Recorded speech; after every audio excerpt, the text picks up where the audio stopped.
Hey Terraformers, it's Andrew Brown. Welcome back. And in this video, we are going to focus on bringing in the Terratowns mock server. So you're going to need to bring all this code in here. There are a few different ways that we could actually embed the mock server into our code base. We could bring it as a GitHub submodule. If we just need read-only and we need it in there. I find submodules for Git to be very difficult when they go wrong, so I don't want to do that. We could do a Git checkout. And just not have it committed to our repo.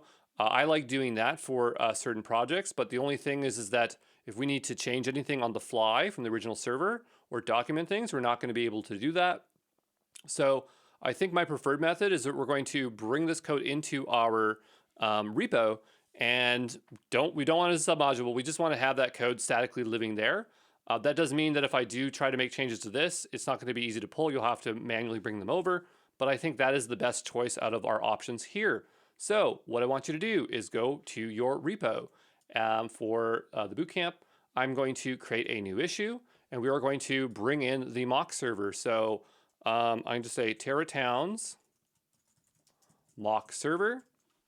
I'm going to bring this link in over here. So I'm just going to say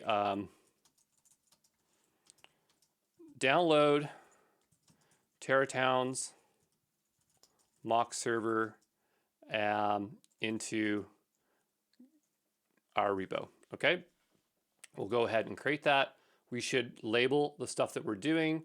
I'm not a huge fan of these labels. I think that if we were doing this for, like, really proper, I would have, again, maybe that's a different bootcamp, but I would have set up and made better feature names. Like, I don't like enhancement. I like feature, or I like enhancement as separate things. We'll tag that. We'll go ahead and create ourselves a new branch, and we will have our new branch. I'm going to repeat this. These numbers don't matter to me. They can be whatever. It's just the issue numbers and the branches are whatever they are. It's just the tagging that I care about. We'll go ahead and create this branch. So we are now in good shape. So that branch has been created. We'll go over to our code. We will go down over to main, and we'll scroll on down to our new branch for the Terratowns mock server. By the way, there was a code trap. I don't think I made a video of it, but I definitely know the solution. And we'll solve it here at some point, and I expect people to have that issue. I thought I was going to lead with that, but I guess I didn't in terms of week 2. But yeah, I think I'm just going to leave it in place because I haven't seen enough people sweat yet. So I'm hoping some people get stuck on it. If nobody gets stuck on it, that's fine, but I'm hoping people get tripped up by my trap. Anyway, what we'll do is we'll go ahead and open up this branch here in Gitpod. And we'll give it a moment here to open. Back in just a second. All right, this one is open. It says a service is available on port 8080 because that is where we are running that our basic web server for the public. So that makes sense. That's totally fine. What I want to do here is I want to get the code for this other repo. We could download it and drag it in. That's kind of a pain to do. I'd rather just check it out and then delete out the code there. So I wonder if there's a way. I don't know if there is, but I'm just going to ask ChatGPT just because it's so easy to ask it. But we'll go over to ChatGPT. I'm going to ask it a quick question whenever it decides to load here. Great, it's loaded. So what I'm going to ask it is, how do I git checkout or git clone a repo? I said checkout, but I meant to say clone. Git clone a repo without the git directory or it being tracked. There's probably a way to do it. I'm hoping it's just like, hey, don't just do remove, but if there's a command, that'd be nice.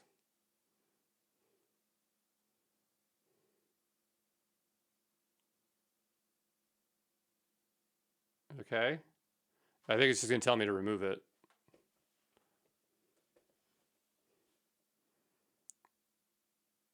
Come on, ChatGPT.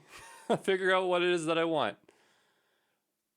I was just hoping to be like, yeah, use this flag, but apparently if you don't want to get track repo, yeah, I don't. I don't want to download it. I still want to use the command. Okay.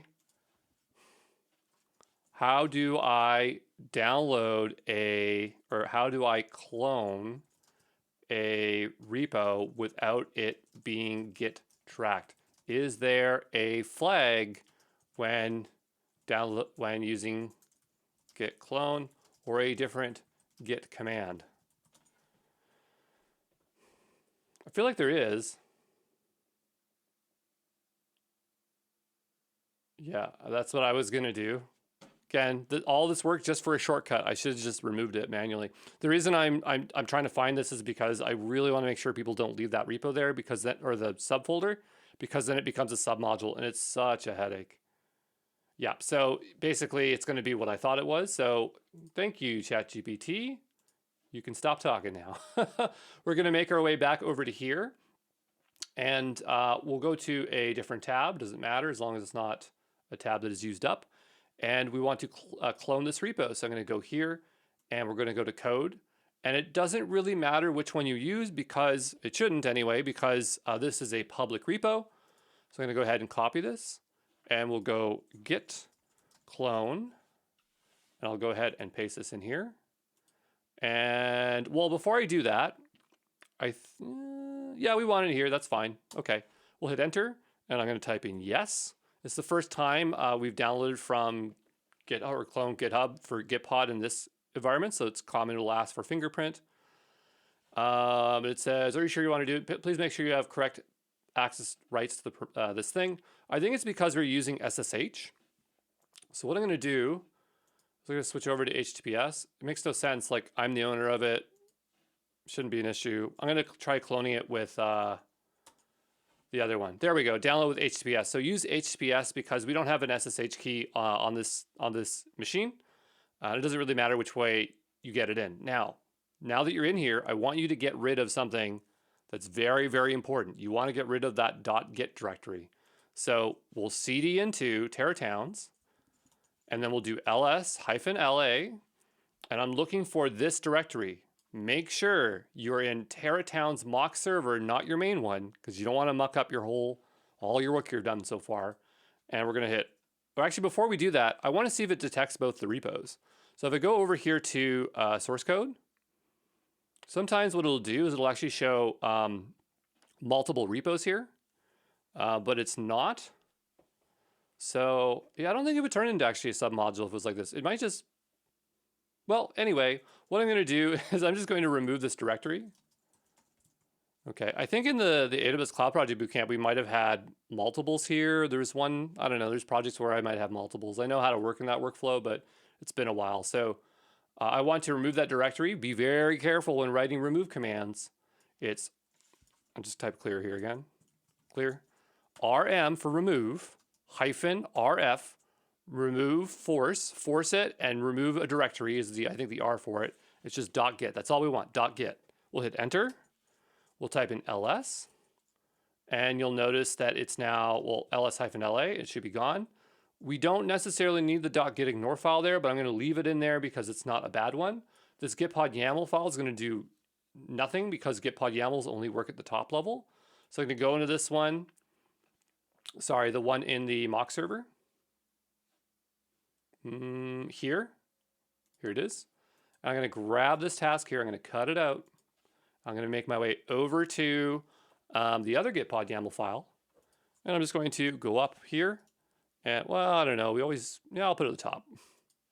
Doesn't matter. It's just what you want to be on the top over here. So I was just deciding if I really wanted that on the top.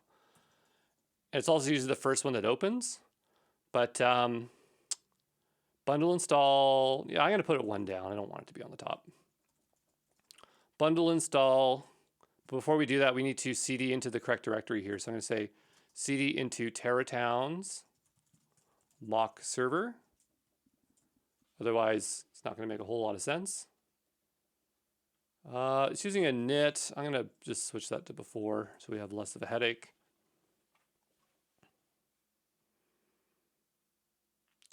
Sometimes, I can't remember if like in Gitpod, if we go to the next command, if it won't know where it is. So just in case, I really want to put these all back at the project root. So I can just go here in front of each one. I'm just going to say cd project root. I don't think we need to do this, but I'm just paranoid, so I'm going to do it anyway, okay? And we'll do that. And we'll do that. And we'll do that, okay? But anyway, this is going to cd into that folder. It's going to do a bundle install. that if you know, like how we did npm install, or I think we did one npm install, but it's a way of installing packages for Ruby, and then bundle exec Ruby server will start up the Ruby server for us. So that looks like that's in good shape. We need to get rid of this gitpod YAML file, which is now empty. So I'm gonna go ahead and delete that. Okay. And we are now in good shape. So what we'll do is we'll go ahead and commit our changes, because we need to relaunch this to make sure the Ruby server is running. So I'm gonna hit plus here. Before I do that, I want to chmod all these directories here because I don't know if they are readable or writable. So I'm gonna type in chmod u+x Terratowns, whoops, Terratowns. Well, actually, you know what? I think I might want to move these into our bin directory.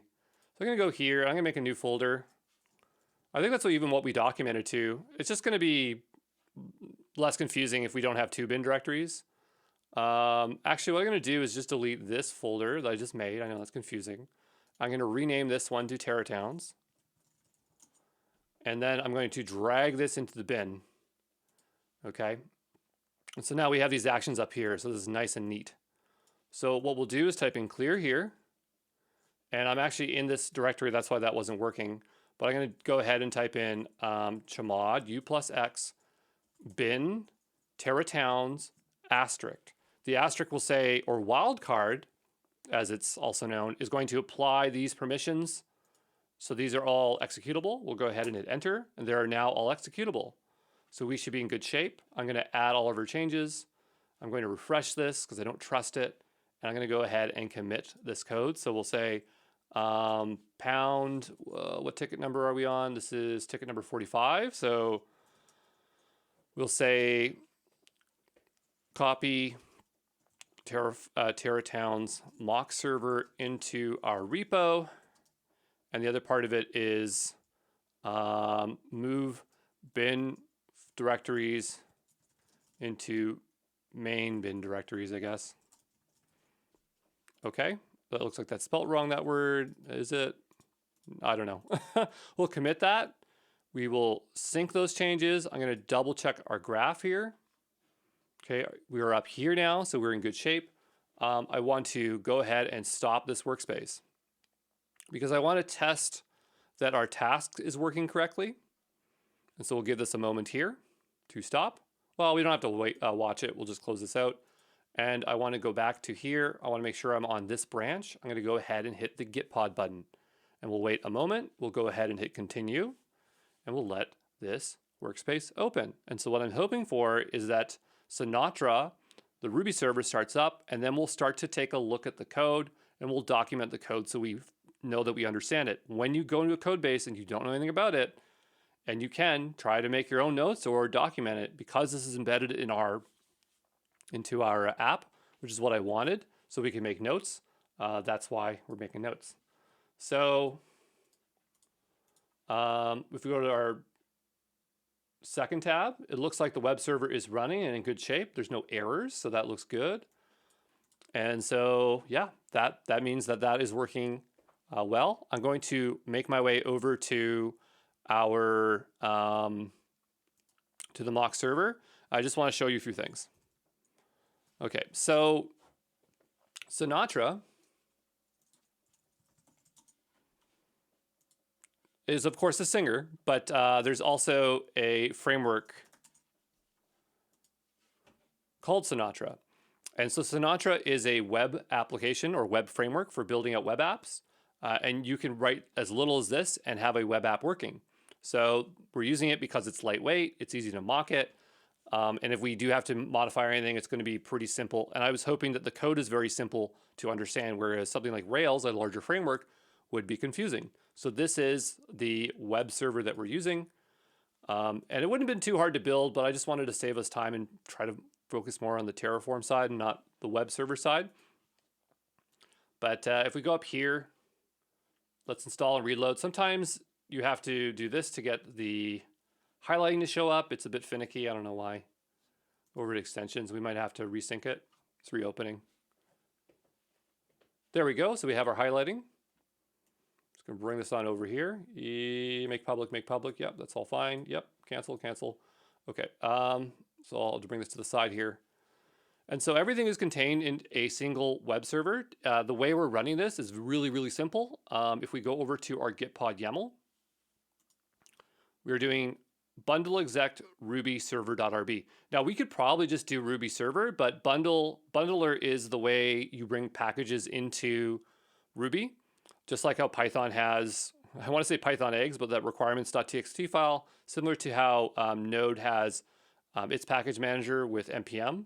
But you have to put bundle exec in front of it, execute, so that it will execute this Ruby script with the gems that are installed over here. And we have very few gems. We have Sinatra. We have Rake, which is, it's like make. We're not going to be using it so much here, so I'm not going to talk about it. Pry, which is for doing breakpoints, so we can debug things. Puma, which is the HTTP server that we need to use. And Active Record, which is a way of utilizing an ORM, an object relational mapper, and we're just using that for validations. So we're going to go into our server.rb, and at the top we have this variable here. This is and you know what? We could probably document this as we're going, because there's so much going on here, and I just don't want to lose any information here or make you have to figure out what's going on. We'll go to week 2 here, and what do we have at the top here? Copy this, and we'll say allow. Week 2, and this is we're connecting stuff. So working with Ruby. So the first thing is bundler. So bundler is a package manager for Ruby.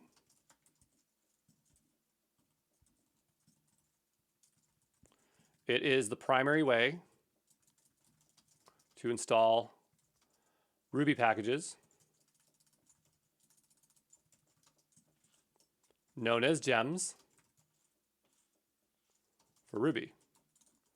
So you need to, so we say installing gems. So you need to create a gem file and define your gems in that file, which is over here.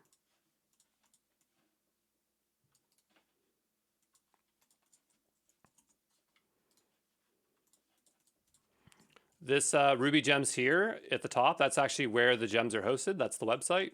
That's the actual package repository. Okay. Then you need to run the bundle install command. This will install the gems on the system globally.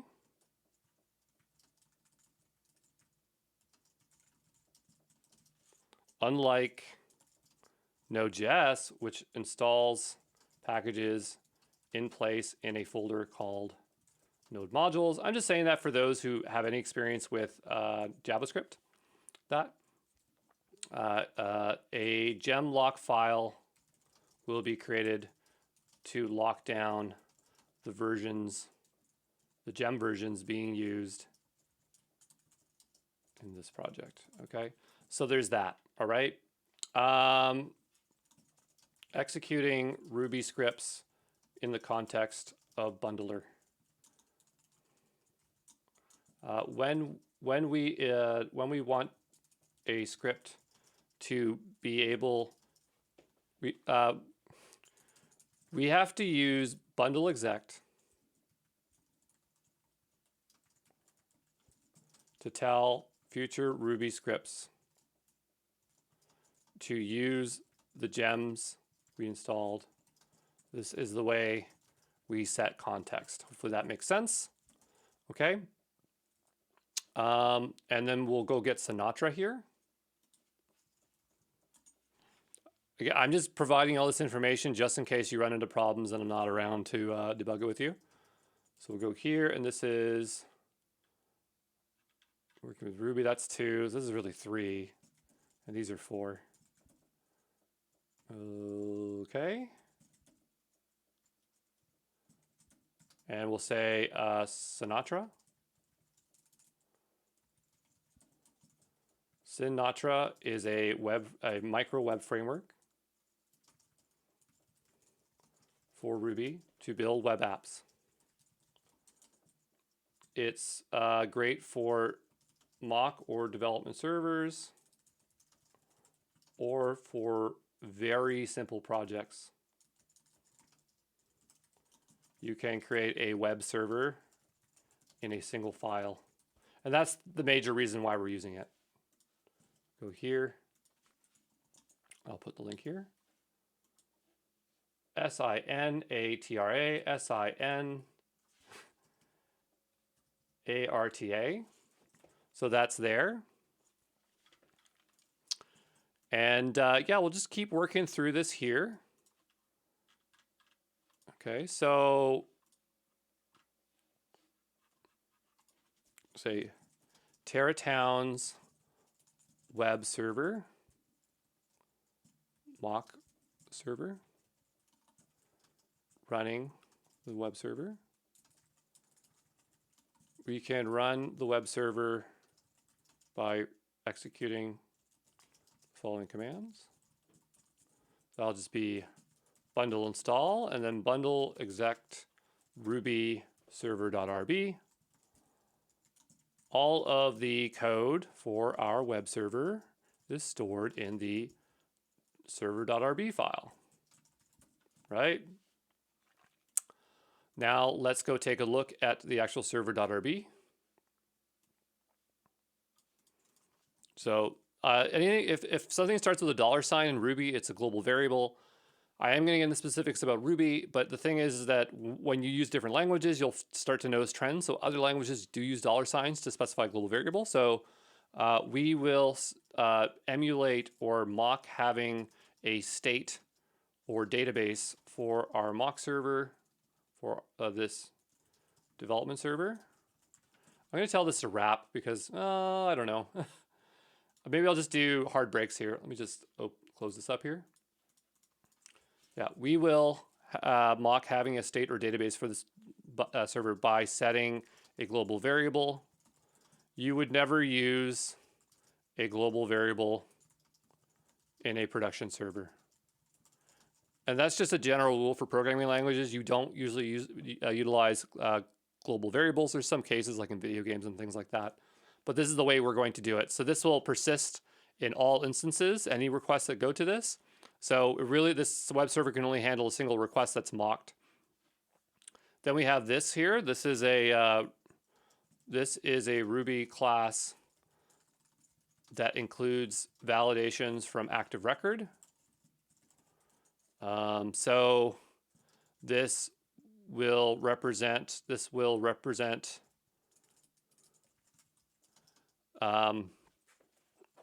our home resource as a Ruby object. Okay, active model is actually part of Rails. So we go active model, look this up here.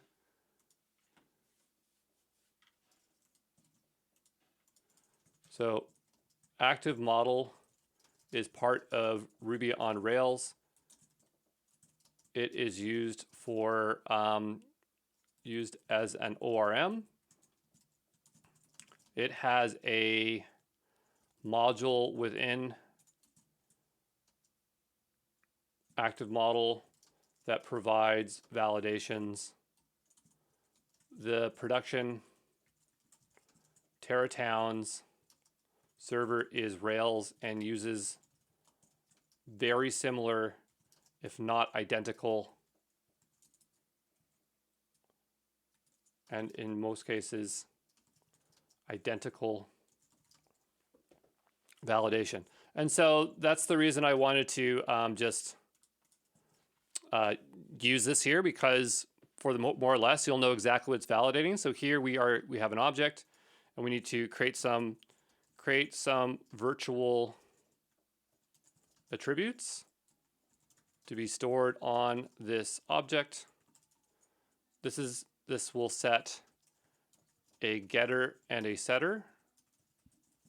E.g., this will allow us to do like home equals new home. In Ruby, you don't have to do parentheses. I'm just doing that there just because some people might not know that.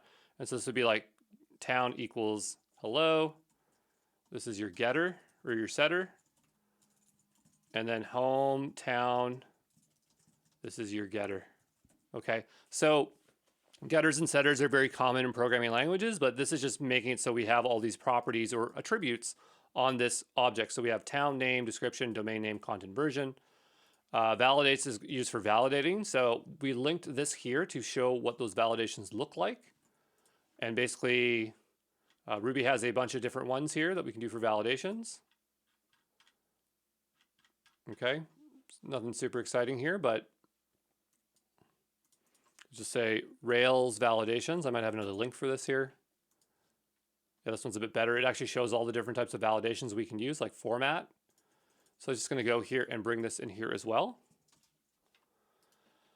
And so we have a few things. The town name has to be present. The name of the project has to be present. The description has to be present. Actually, this is a bit more complex than this. The town actually has to match a town permalink or name. So this has to be something like Gamers Grotto or Cooker Cove. And I'll show you what I mean. If we go over to Terratown, Terratown.cloud. These are all our towns, right? And so if we go to Cooker Cove, there's none here right now, but you'll see them. This is actually the name up here. It's the permalink. And so we have Cooker Cove. So I'm going to go over here. I'm just going to make a list of valid names. And actually I'm going to do it right here because we really should have validation on this. I'm going to go over to here. I'm going to look for inclusion. And so this says it has to be one of these values. And I think that would be smart for us to do. You can see here. So I'm just going to go ahead and copy this code like this. And I'm not going to get all of it. I'm just going to go put this comma here. I'll paste this in here as such. And I mean, this is one way of making an array. I'm just going to do it the normal way because I don't want to get too fancy here. But that's just another way of making an array in Ruby. And I'm just going to go ahead and hit enter. And we'll go here and we'll just go grab all these names. So we have Cooker Cove, which is one. We have Mellow Maniac Mansion. I might add a fashion one. Do you have any ideas for towns? By all means, suggest. Video Valley.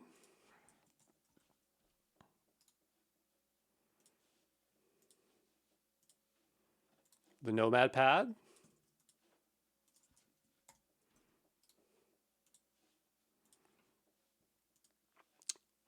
And, you know, as a cloud engineer, it's very common to work in languages you don't know. So like for this project, I'm not the best at Golang, but I figured it out.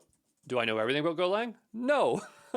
But, you know, it's just that when you start to work with languages, you get an idea of like what kind of works and doesn't work. And that's what cloud programming is when I talk about it. So these are the options that are possible. So just make sure you watch that formatting there. We have a square. This parentheses shouldn't be there. But notice like when I hover over it, it's matching the tags or the opening and closing tags here. So just make sure you do that so that you're not missing them. But yeah, that should be on there. But anyway, so we'll go ahead and save that. And we'll just keep working our way down here. So the town should be present, matching this. The name should be present. That is the name of your actual town, which will show up, or your house or home will show up. The description will also show up. So this is visible to all users. This is visible to all users. The domain name, we want to lock this down to only be from CloudFront. So you can see here, we say it has to match with this. This is a regular expression. If you're not familiar with regular expressions, those are interesting, out of scope for this bootcamp. And then content version has to be a number. So, you know, the one thing we expect here is content version has to be an integer. And it's supposed to always start from 1, but I don't know, it might accept zeros. We will make sure it's an incremental version in the controller, because if you have an update, you have to say this is version 2, this is version 3, and we don't do that check here, and I don't do that on the Rails server either. So this is the object that we're going to use. Now we'll go down into our actual code. So here we see Sinatra base. So this We are extending a class from Sinatra base to turn this generic class into a to utilize the Sinatra web framework. So that's what this means here. I'm going to zoom out here a little bit and just show you something. So this is where our stuff really starts. We're going to define this up here, and then all the way down to the bottom, all the way down to the ground, this is where we run our server. So this is what will run the server. Okay. So we define it and then we run it here on the bottom. Okay. So I'm going to go all the way back to the top. And so we have some code in here. This is code that's in the front. I'm going to skip it just for a second and just show you down below the API action. So we have a create action here. Okay. We have our read action here. We have our update action. And we have our delete action. Okay. So those are our 4 actions. And let's read through them. So notice we have a post with an API user ID homes. Let's go look at our diagram. Okay, we zoom in. We have an endpoint here. Post API user ID homes. API user ID homes. The U just stands for user. I made it short for that. This means that this is a way of saying like we expect this to be the user ID. It's not actually going to be this. It's going to be your actual user ID in the URL, and we'll be able to extract it out in the code. Then here we have 2 functions. In Ruby, parentheses on functions are optional. I don't have to do that. So you have to know implicitly, is this a function or is this a variable? And I know it's a function because it's named like a function. And that's how Ruby works. It's duck typing. If it sounds like a duck, quacks like a duck, it is a duck. So these are functions. But I'll just put parentheses on here so it's a less confusing for those who might not be familiar with Ruby. And so these get called to the top. These actually happen on every single action that we have. We go to the top here. We are calling this one ensure correct headings. And then the other one is find user by bearer token. So we are here and it's going to check for these headings. So it's going to say, do we have a header in our request called content type of application JSON? Now I want to point out that this naming of this will vary based on how it's passed along. Notice that I have content hyphen type here, okay? But over here it's this because Sinatra or Rack that's underneath Sinatra formats it differently, but just understand it's the same thing. And so in that payload, we're going to expect it to be application JSON. We can see this in our mock requests. So if we go over to our bin here in our Terratowns into our crate, notice here we're doing a curl and it's passing along this header, okay? So we have a header here that we're expecting to be application JSON. If it's not there, it's going to raise a 415 error. This is a function up here. It just says a halt. And it's going to pass the error message back as JSON. If you don't know what these error codes are, you can look them up. So we say 415 error code, and I chose them to be what they are. So we go here, and this says unsupported media type. Client error response code indicates that the server refuses to do that. We have all these error codes, and I'm using a variety of them. Is it important for you to remember the codes? Not so much, but just if you're wondering what they are, it usually tells you why you're having a problem. That's why when someone has a 401, I know it means it's unauthenticated because that's what it means. And I can narrow down the problem a lot quicker. So we expect a content type of application JSON, and it accepts a content type of application JSON. So serve, I think this would be like, we know we're working with JSON. We want to pass back and forth, okay? So if these aren't present, like if we took this out, then this error would occur. If we took this out, this error would occur. So there's that. Then this is the other one, find user by bearer token. We're going to check for a header called HTTP authorization or just authorization. You notice it's over here. This is a very standard way of authenticating where you pass a token and you start with a string called bearer. So you say bearer space and then your token. Your token is this value up here. Notice that we're hard coding our values. These values will be replaced with your real ones later on, not in these scripts, but later on. Or maybe we might update these ones. Okay. And we'll just scroll on down here back to where we were. And so we're going to say, okay,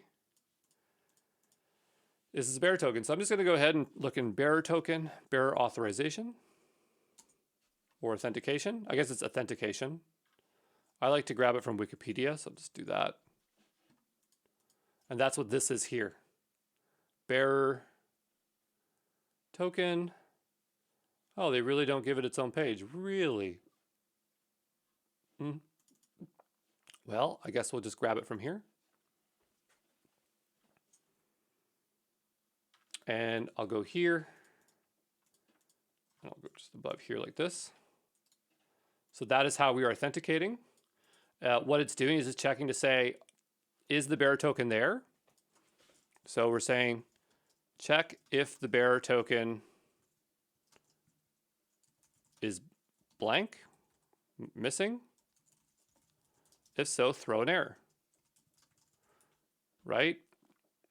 Well, first, actually, this is if the bearer header is missing.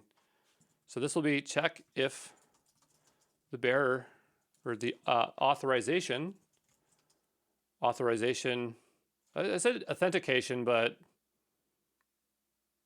yeah. Why is it called authorization authentication? Anyway, whatever, it's called authorization, but I still linked it to the right place, I think. Yeah, authentication, and then it says authorization. That's so confusing. Authentication, authorization are two different things, but whatever. I'm not going to get into it. Check if the authorization header exists, right? Because it should be there. The next one is the token actually there? So it says split here. So split on this and just give us the token. It says, does the token match the one in our database, right? So here we split the token and we get the code. We call it code token, same thing. Access code, code token, all exchangeable words. So I'm just going to put under here, code equals access code, which equals token, okay? Just so it's not confusing. And so here we are checking get access token. So I just have it in a function here that returns exactly that value. In Ruby, the last thing in here is it. So I put a return here. I don't need to put it there, but it's going to return that. I'm going to do it explicitly so it's less confusing. I can do it here as well. Okay. And this is just return an access token, a hard-coded access token. Okay. We're pretending it's from our database, right? So coming back over to here,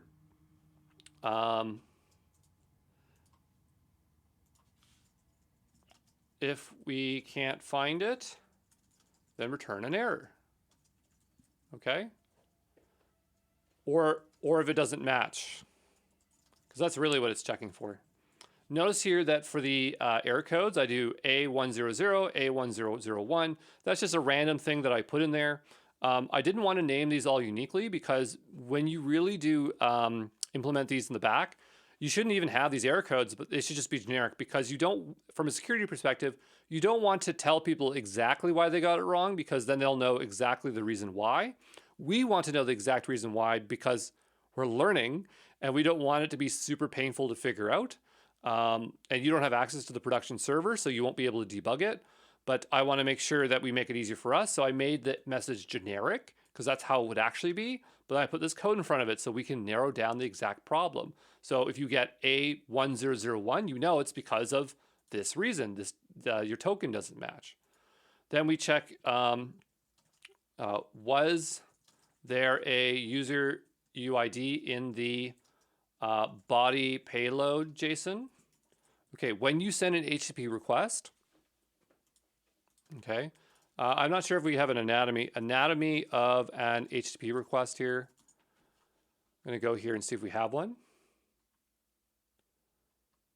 I'm looking for one that actually makes sense here.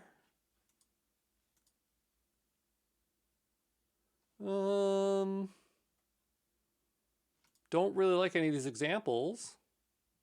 This is actually from my favorite book series, Heads First. But I don't want to use them because they're probably copyrighted.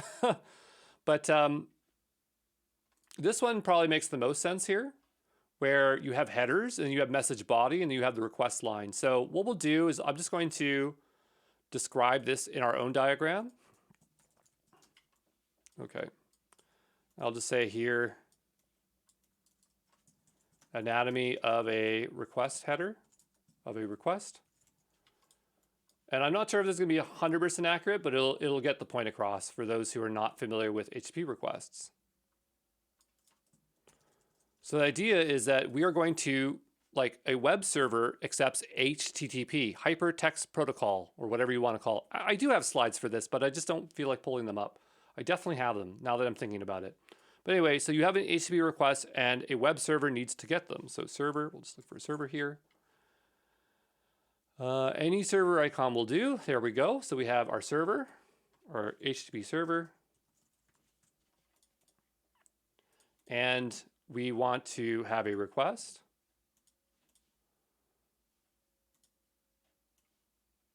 An HTTP request.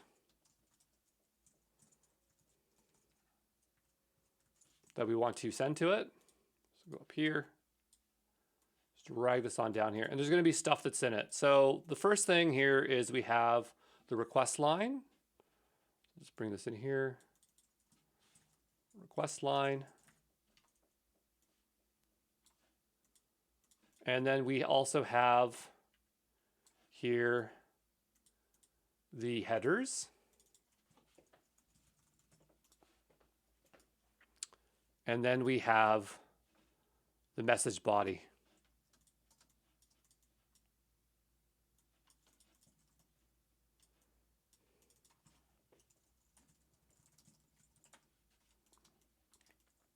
Okay, and in the headers, we're going to have a header here called content type. And it's going to be application JSON. Okay, so we are saying that this payload, the message body, is going to be interpreted as JSON. This is just text, but we can say it's whatever we want it to be. So in our message body, we will have our text. It'll be interpreted, it'll be text passed along, but the server will have to understand that it's a content type, and then it'll parse it as being that. And so in here, we'll have our user UUID, right? So whatever that is, right? And then our name, you get the idea, our description, okay? And then up here, we have our method, our protocol, like the protocol version, the URI. So we have a get.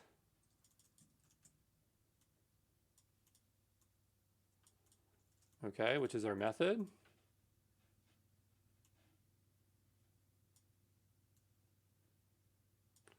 And I'll go here and change this to this. Our method will have HTTPS Terratowns.cloud. Actually, we could also do this, like port 443. This is our UUI.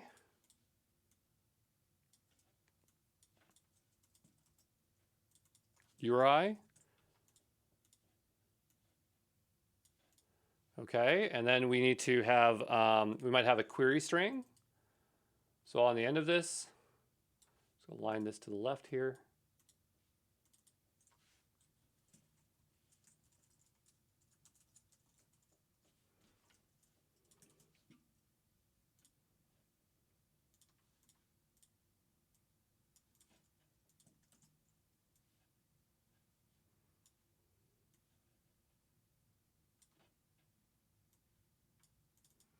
Query string. Then we have a port, which doesn't always show up, by the way. Like when you enter stuff in here, it's assumed if it's HTTPS, it's going to be 443. If HTTP, it's going to be 80. So you usually don't have to specify that. It'll get taken care of that by that. But I'll just take that out. And there's more to it, but what I was just saying here is that we have our message body. It's interpreted as content type is application JSON. And so we come over here and we specify params. These are going to become the params, right? So all of this here, when we do a, when we use params, right? That's how we'll get this as a, that function params. So like params,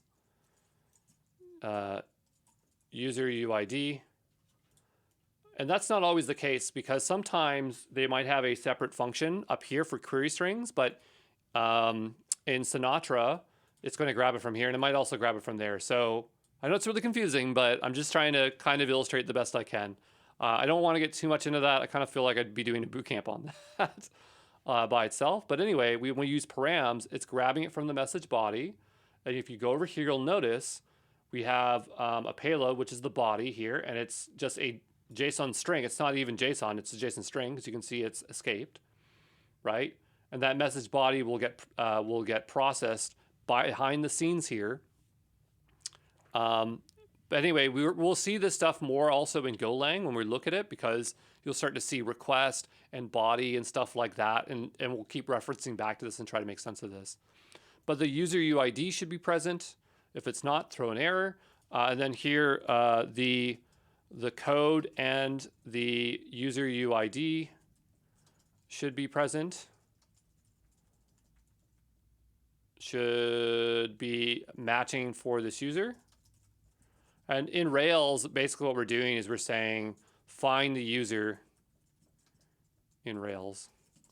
This is what we're trying to do the equivalent of. We're saying user find by access code. And then we say the code and then the user UID based on the user UID, right? That's what we're actually doing underneath. We're mocking that. And so that is our bearer tokens there. So yeah, that's a lot of stuff that's going on there. I realize that. But anyway, those are those two functions. Then we are doing a puts. So puts will print to the terminal. Okay. So similar to a print or a console log. Okay. A begin here is, this is a begin rescue is a try catch. If an error occurs, rescue it. Okay. So if some error occurs, this will get captured. And if it's specifically this error, it will throw 422. This doesn't happen on our server.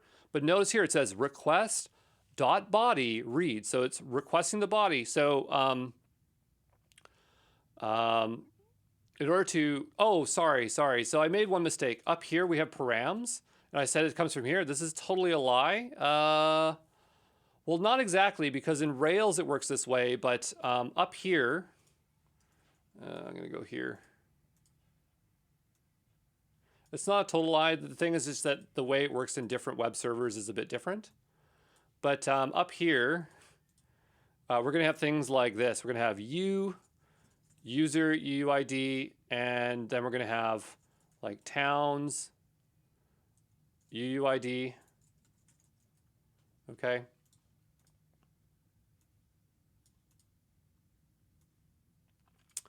And technically, whoops, bring this up here.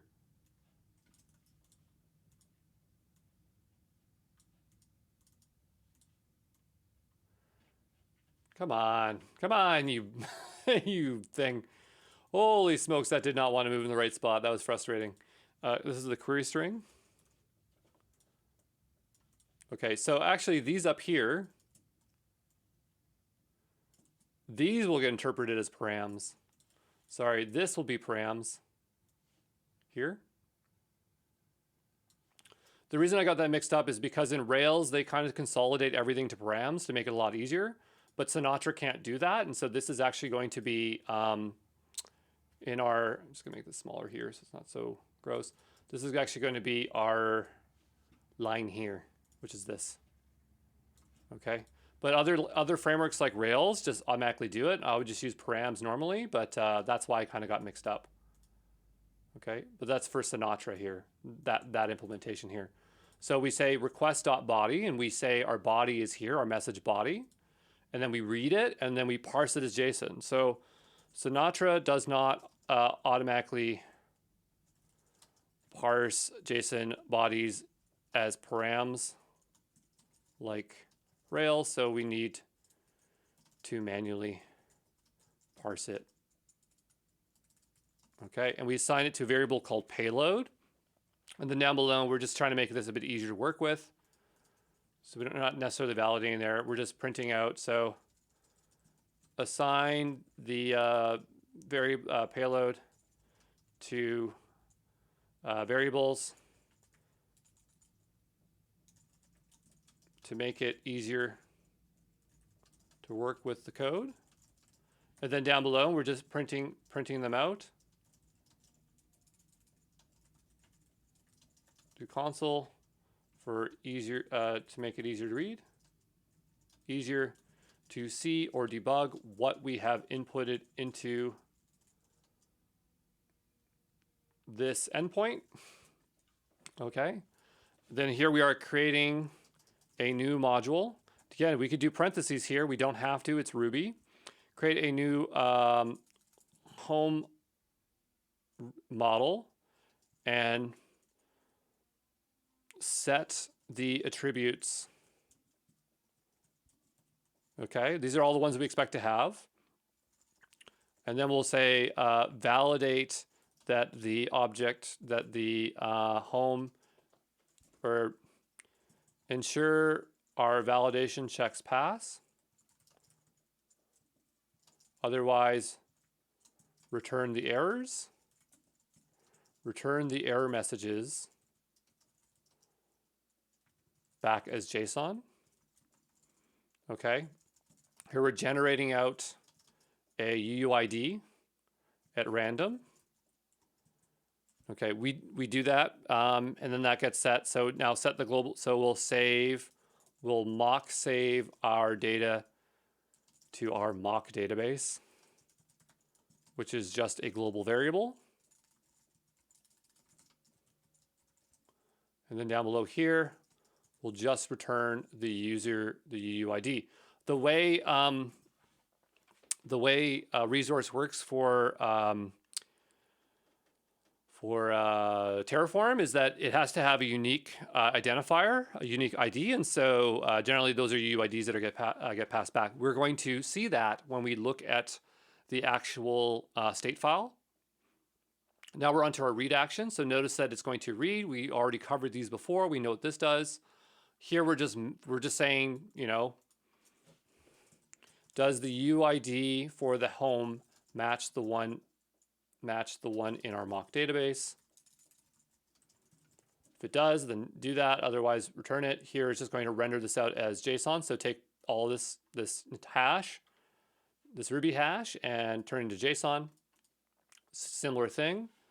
And so, you know, very similar. This update is the same as create. So very similar to create action.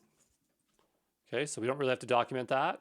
And the delete here, all it's going to do is delete it. So delete from our mock database. Okay. With the rest of these ones, you should be able to make sense of. You can make sense of those other ones. I know that was a lot, but it's very important that we crawl through this and you make notes as you go through it, because if you run into issues, it might help contextualize looking at this. Things might go perfectly fine and you won't have any issues here. So what we'll do is just go back here, and our web server is running. We just made a bunch of documentation changes. I'm going to go here and I'm just going to see what we've changed. We did change a little bit of code. So I'm going to go here and just say pound, and we are on branch or issue 45. So document Terratowns mock server, add validation for inclusion. Okay, and we also added documentation. We'll go ahead and commit that. We'll sync our changes to that branch. So we got a lot going on there. The next thing I want to do is look at our bash scripts. Well, before we do that, we need to stop our server, because our server doesn't reload code. If we make changes, we have to completely stop it and start it again. There is a way to reload it. I'm not going to add that in there.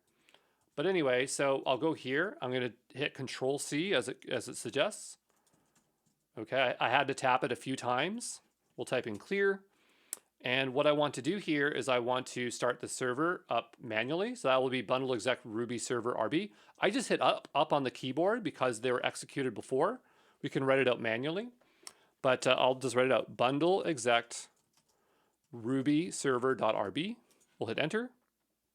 Notice it's starting up on 4567. That is good. This is what we want to see.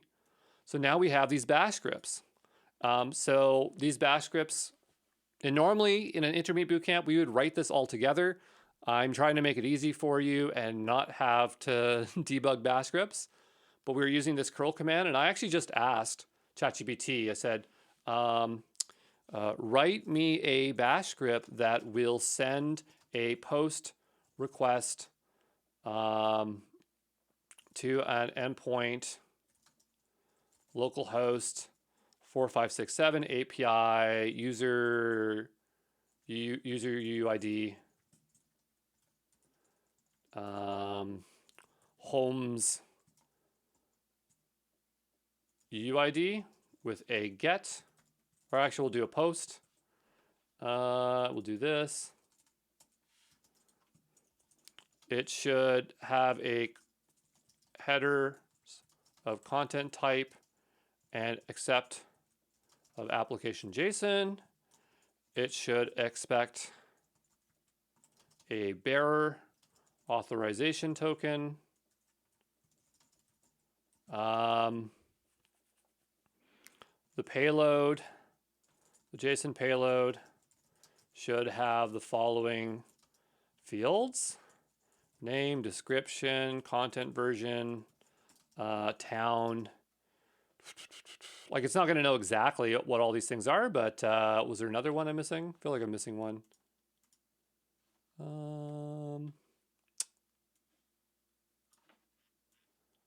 Domain name.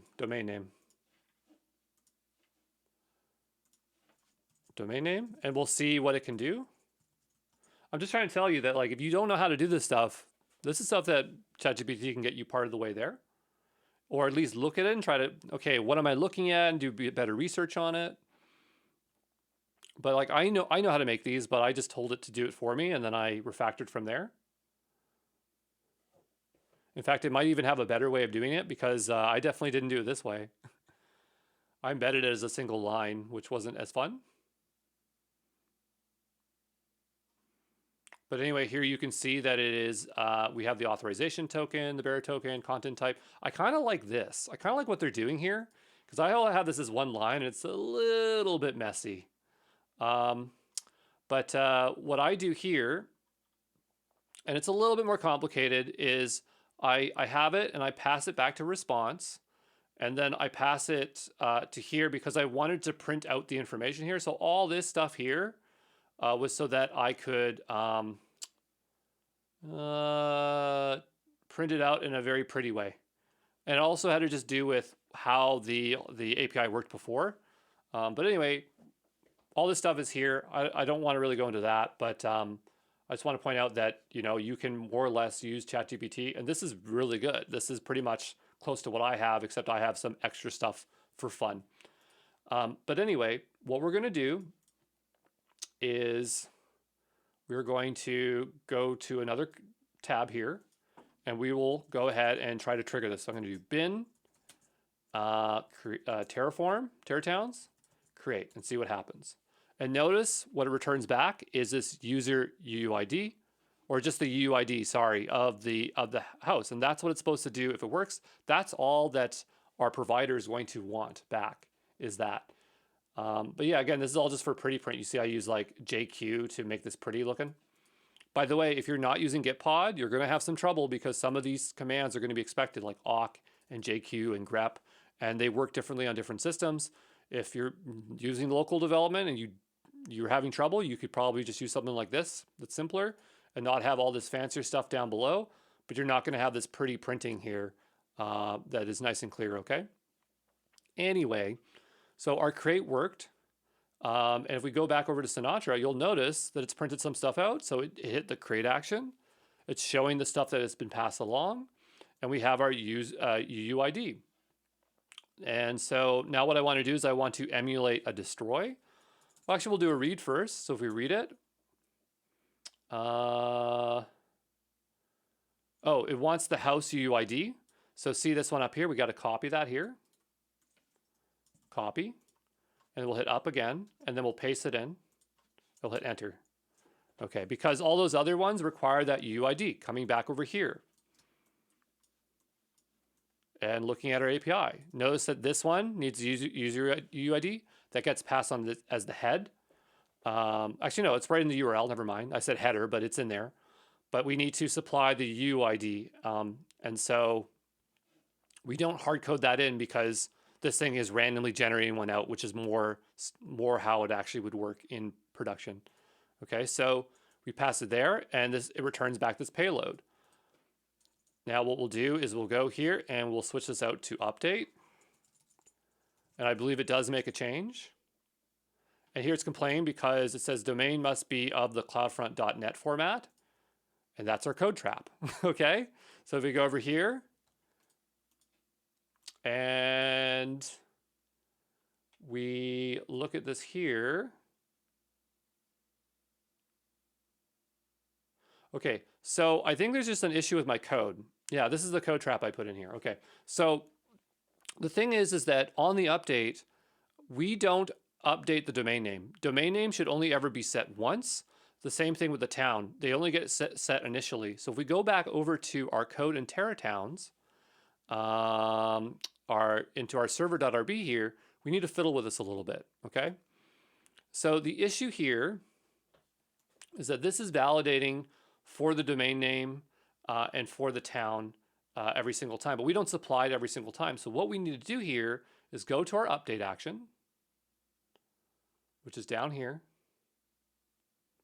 And by the way, we could make this a little bit easier to work with if we refactor this a bit. Should we refactor it? No, we won't refactor it. Well, we'll be getting too much into the weeds here. But what I'm looking for here is the update action. So I'm just going to type in update in my search. Update, there we go. I'm using Vim, so the search key for search is different. We're going to lines 192 basically. And in here, what we're going to do is when we update it, there's somewhere where we do this with town. So we go here, yeah. So I just grab it back again, so it passes validation. I'm going to just say domain name. But just notice that this is kind of like if the domain name wasn't set, this is the format it would come back in, okay? Domain name must be cloudfront.net. This is just the format that active record validations do. It'll be the name of the attribute and then an array of problems that occurred, okay? So I'll go ahead and type clear. We changed this code, so if we were to run this again, right, we're still gonna get the same error because it doesn't know this change occurred. So we have to stop the server. So I go back over here, notice the other two that were called. I'm gonna go Control-C here and stop the server. I had to hit it a few times. I'm gonna go back, hit up to run the server again. I'll go back to our other tab and we'll have to start all over again. So we'll go, because that is a unique value. Look, if we do the update, it's gonna say, I don't know what you're talking about. There is no UUID, provide a UUID bearer token key or whatever. It just doesn't know what you're talking about. So we'll go back over here and we'll do a new create. Okay, and then we have our UUID. And then we'll do read and we'll paste it in there. We get back the values and now we'll try our update. So that's like kind of like how I would set up code traps in the bootcamp, okay? There was one other one I still haven't told you about because people seem to be passing it, so I guess it wasn't hard enough. This one is even more evident, but it should not be showing domain name still. Domain name must be cloudfront.net, isn't it? So we'll go back to our create here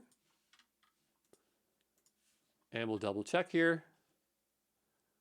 This one's cloudfront.net, so that is correct. And so this one should set, oh, it gets set down here, that's why. If there's two, this one will set it with the value and this one will set it to null. So I'm gonna go here. By the way, we can put a binding pry in here for fun.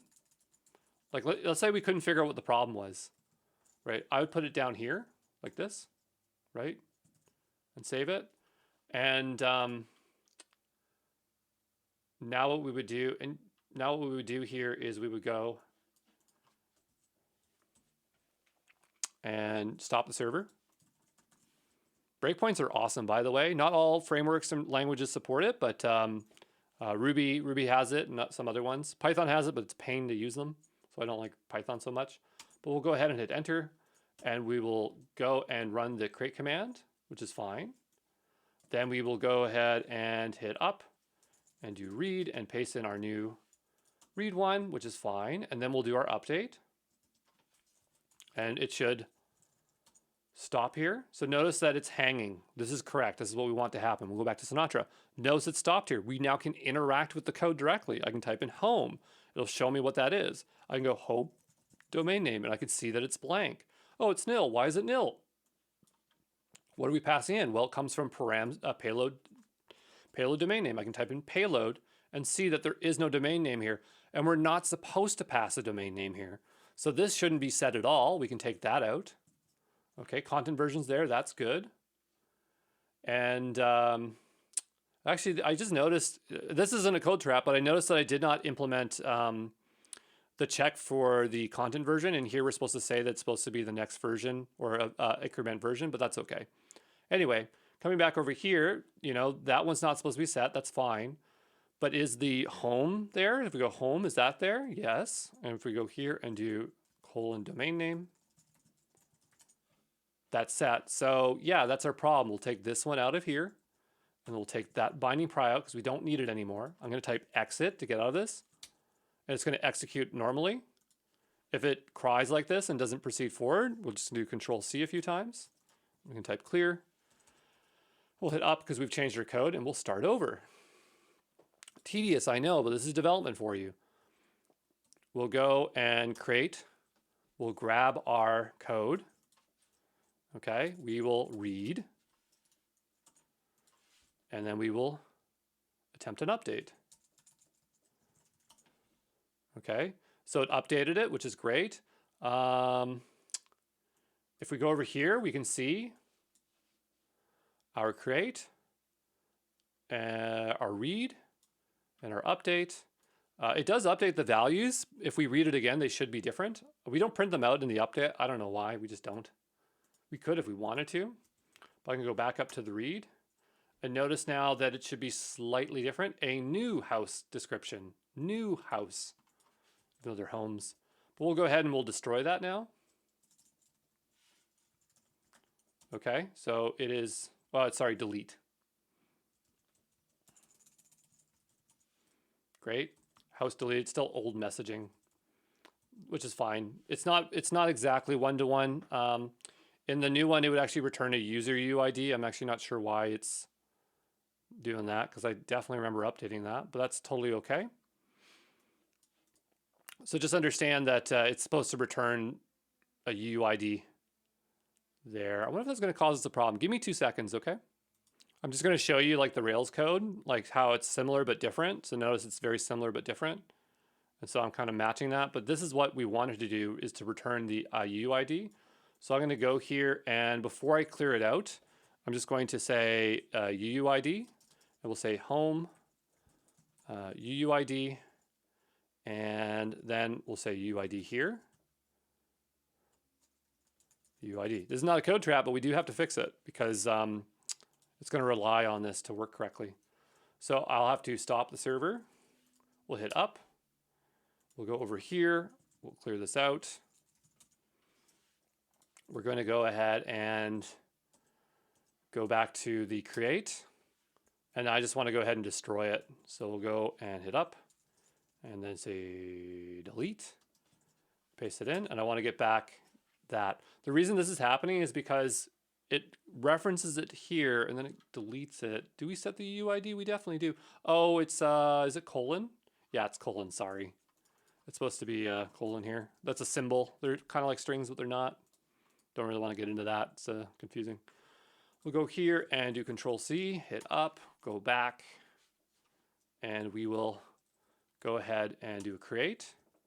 And then we will copy our new value here, and we'll do a delete. And paste that in, we'll hit enter, and now it's returning it back. So now this is in better shape. So we will go here, and we notice we fixed our problem. So we'll go and do pound 45, make sure that all our endpoints work correctly. Okay, we only looked at the create action, but they're all very similar. There's nothing super exciting here. So we have a create, our delete similar, but it's using a delete. Our read is similar, but it's using a get. Our update similar, it's using a put. Okay, pretty similar. You learn one, they're pretty much almost all the same, if that makes sense. This include flag makes sure that the headers are included in the output because sometimes we want to render that information there. But anyway, yeah, we have to do that so we can extract out that type. Yeah, because if for whatever reason the content type JSON doesn't come back, then we print it out differently because we do have some errors that come back that aren't JSON, and that's why I had to do all this nonsense here and make it really complex. If we want to, no, that's about it there. So hopefully that makes sense. So we have tested our endpoints and they seem to be in good working order. And so what that means now is that we're ready to start building out the actual custom provider. It's going to be hard, but we're going to do it, okay? So what I want you to do now is we will go and back over here, and we're going to go to our pull requests because we're now ready to make a pull request. So we'll go ahead and say new pull request, and we will choose our new branch, which is the invalidate CloudFront distribution. I'm going to, oh, it can't automatically merge it. Is this the right branch? No, no, it's not. Of course it's not. That's not what we're doing. 45. Well, that makes sense. We should pick the right branch. We'll go ahead and create the pull request. And you got it. We'll go here. We should have checked off our issue. In a real project, you should check them off. And we'll squash and merge as per usual. Good shape so far. We're going to go over to here, and we are going to say git checkout main. We're going to pull. We're going to say git pull. Okay. And now we're going to check our git tree. I'm going to do both here. I'm going to open up both. Right, so that looks fine. Okay, that looks good to me as well. Let's go ahead and do some tagging. So we are on week 2, so we're going to do a major. We're going to do git tag 2.0.0. Git push tags. Okay, we'll go back, double check that everything is correct. Issue should be closed even though we didn't check it off. We'll go over here, confirm our tag is there. Always do this because sometimes it'll catch you off guard. Double check that you're in the right place that you want to be. This looks correct to me. And we are done for now. And then we're going to start the really hard journey of making our own custom provider. We'll see you in the next one, okay? I'm just going to stop our workspace and we'll see you soon. Ciao.